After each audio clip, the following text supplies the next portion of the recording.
Welcome to NYPTI's Decisions on the Go, using AI for over a decade to help you listen to New York State Court of Appeals decisions on the go. After the podcast, visit www.nypti.com/law to read the full decision. People v. Ricky Billups. Decided March 19, 2026. Garcia, J. Defendant was sentenced as a second violent felony offender to 15 years in prison on his conviction for simple possession of a weapon, to run consecutively to concurrent prison terms on felony murder and robbery convictions for an aggregate sentence of 40 years to life.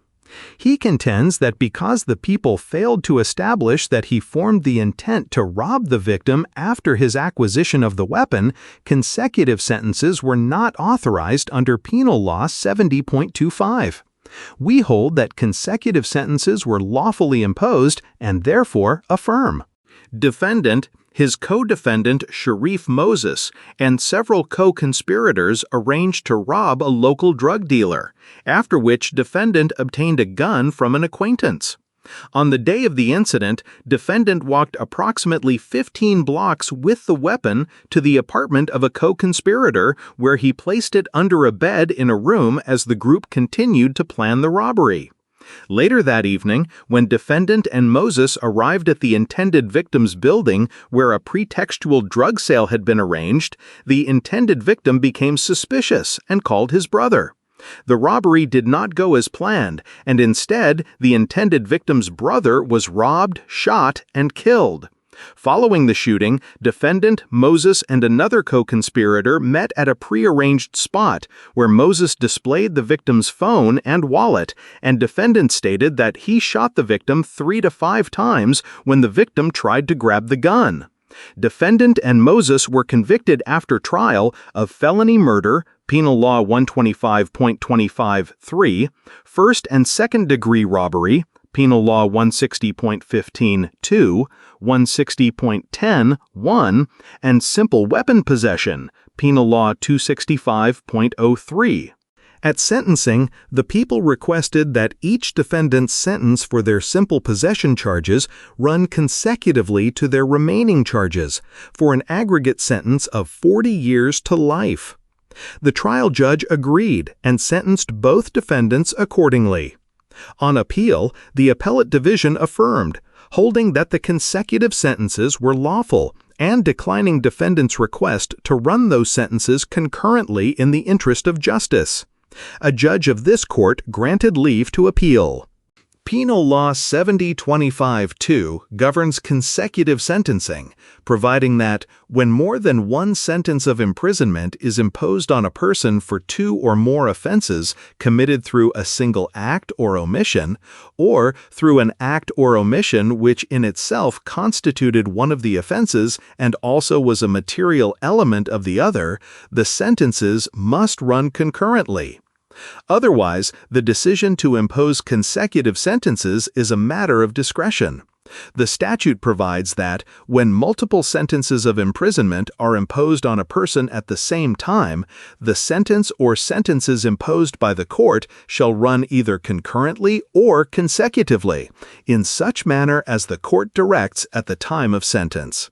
Penal Law 70.25(1). To determine whether consecutive sentences are permitted, a sentencing court must first examine the statutory elements of the crimes and determine whether those elements overlap under either prong of Penal Law 70.25, and, if they do, the people may yet establish the legality of consecutive sentencing by showing that the acts or omissions committed by defendant were separate and distinct acts. People v. Laureano, making clear it is the people's burden to establish the legality of consecutive sentences. That is, where sufficient evidence of separate and distinct acts is presented by the people, consecutive sentences are possible regardless of whether the statutory elements of the offenses overlap. People v. Salcedo.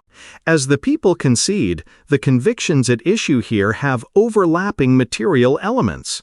Penal Law 125.25(3) provides that a defendant is guilty of second-degree murder if he commits robbery and, in the course of and in furtherance of such crime, or of immediate flight therefrom, he or another participant causes the death of a person other than one of the participants. Penal Law 160.15(2) provides that a person is guilty of robbery in the first degree when he forcibly steals property and when, in the commission of the crime or of immediate flight therefrom, he is armed with a deadly weapon. Penal Law 265.03, known as simple weapon possession, prohibits possession of a loaded firearm outside one's home or place of business. This statute is distinct from those criminalizing possession with a specific intent, which includes possessing a loaded firearm with intent to use the same unlawfully against another. Penal Law 265.03(1). Whatever the overlap, however, we conclude that the people met their burden of establishing that the defendant's acts here were separate and distinct, and therefore the consecutive sentences imposed were legal.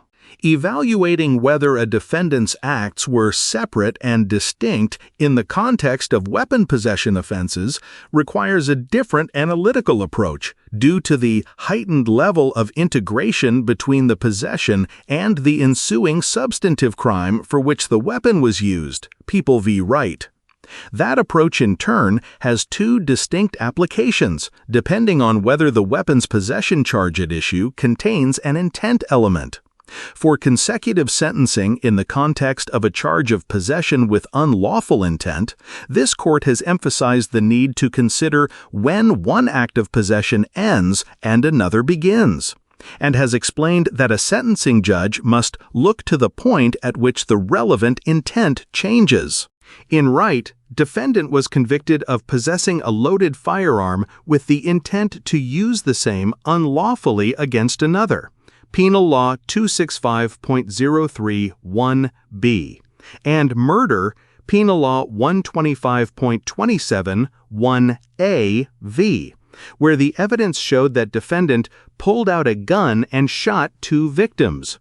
This court applied the intent-based analysis described above, explaining that because defendant was charged with possession of a weapon with the intent to use it unlawfully, defendant's possession needed to be marked by an unlawful intent separate and distinct from his intent to shoot the victims for consecutive sentences to be permissible. Noting that the people sought to prove possession with intent by pointing to the fact that he actually did use the gun unlawfully when he shot the two victims, we held that the people neither alleged nor proved that defendant's possession was marked by an unlawful intent separate and distinct from his intent to shoot the victims, and so Supreme Court erred in imposing consecutive sentences. Wright made clear that the analysis would be different in a situation involving a conviction under a simple possession statute that defines the crime solely in terms of dominion and control. 3 such scenarios were considered by the court 1 year later in People v. Brown, where this court addressed whether a sentence imposed for simple, knowing, unlawful possession of a loaded weapon, i.e. without any intent to use, was properly run consecutively to the sentence for another crime committed with the same weapon. We held that because these 3 defendants completed the crime of possession independently of their commission of the later crimes, consecutive sentencing was permissible. There, each defendant argued that consecutive sentences were prohibited because possession was subsumed within use. But in each case, we determined that the people proffered sufficient evidence for the court to conclude that the defendants clearly possessed the guns they used to commit their crimes well before firing them. In Brown, defendant had dominion and control over the gun before he encountered the victim. In Harris, defendant fortuitously encountered the victim and possessed the gun for at least the 20 minutes before he shot him. And in Carter, defendant was handed the gun and stopped in a convenience store while armed to talk to acquaintances some minutes before the murder. This evidence was sufficient to show that the possessory act was separate and distinct from the substantive crime, meriting consecutive sentences. The same is true here. The people demonstrated that defendant's possession of the gun in violation of Penal Law 265.03(3) was an act distinct from the commission of the robbery. Defendant obtained the gun, at minimum, more than 1 hour before the robbery, carried it across approximately 15 city blocks, and placed it under a bed in a co-conspirator's home for a little while before eventually retrieving the gun and walking over to the intended victim's building. Evidence that defendant obtained the gun and then used it to commit the substantive crime provided a sufficient basis for the sentencing judge to impose consecutive sentences. As in Harris, the evidence clearly established that defendant was carrying the weapon at the time he encountered and shot the victim, and therefore, the act of possession was complete before the shooting, and consecutive sentences were authorized by the statute. Quoting People v. Harris, defendant relies on a single sentence from Brown, which he reads as implying that the people must show that the gun was obtained before the intent to commit a crime with it was formed. So long as a defendant knowingly, unlawfully possesses a loaded firearm before forming the intent to cause a crime with that weapon, the possessory crime has already been completed, and consecutive sentencing is permissible, and maintains that the timing of the formation of that intent provides the relevant framework for analyzing simple possession cases. While this language in isolation may have caused some confusion, see e.g. People v. Graham, People v. Michel, the analysis in Brown establishes that this approach is not applicable where only simple possession is involved. When assessing the legality of consecutive sentences for a defendant convicted of possession of a weapon with intent to use it unlawfully and a substantive crime with a possessory element, the relevant inquiry is when the defendant formed the intent to commit the substantive crime. But in cases of simple possession, the relevant inquiry is when the act of possession was complete, determined by whether the people proffered sufficient evidence to conclude that the defendant obtained dominion and control over the weapon before committing the substantive crime. See Wright. As a result, as we explained in Brown, where the charge is simple possession, in most cases where a gun is used to commit a crime, the defendant will be subject to consecutive sentencing, but there still exist fact patterns where this will not be the case. Two scenarios mentioned in Brown where consecutive sentencing would not be authorized are instructive. One such fact pattern was taken from People v. Sturkey, where weapon possession and robbery charges arose from one distinct act, the defendant's seizure of a police officer's gun. The second was offered as a comparison to the facts in Harris, where the defendant possessed the gun for at least 20 minutes prior to shooting the victim. This is not a case, the court explained, where someone handed Harris a gun just before he shot Lewis, i.e., where the act of possession was simultaneous with the shooting. In both Sturkey and the hypothetical used to distinguish the facts in Harris, possession and the substantive offense occurred virtually simultaneously, and so the defendant in each case would not be eligible for consecutive sentences.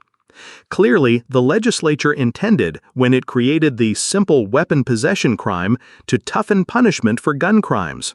This reflects the high priority placed by the legislature on ridding New York streets of illegal guns. Our different approaches to consecutive sentences in Wright and Brown are consistent with this legislative intent.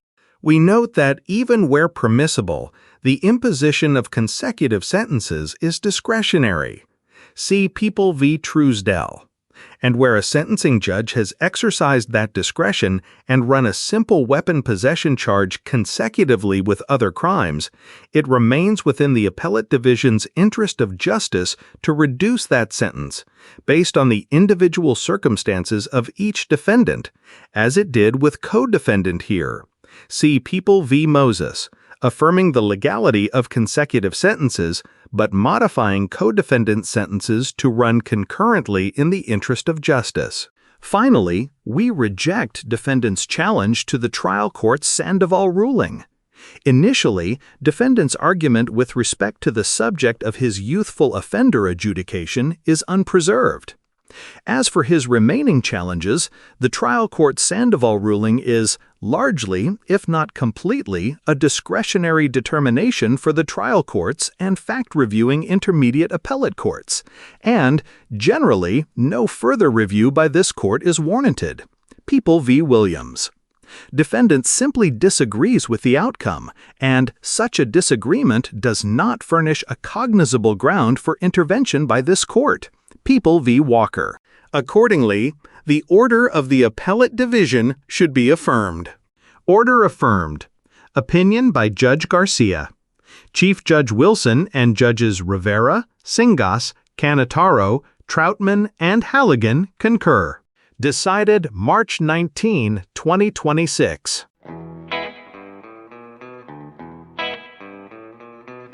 Welcome to NYPTI's Decisions on the Go, using AI for over a decade to help you listen to New York State Court of Appeals decisions on the go.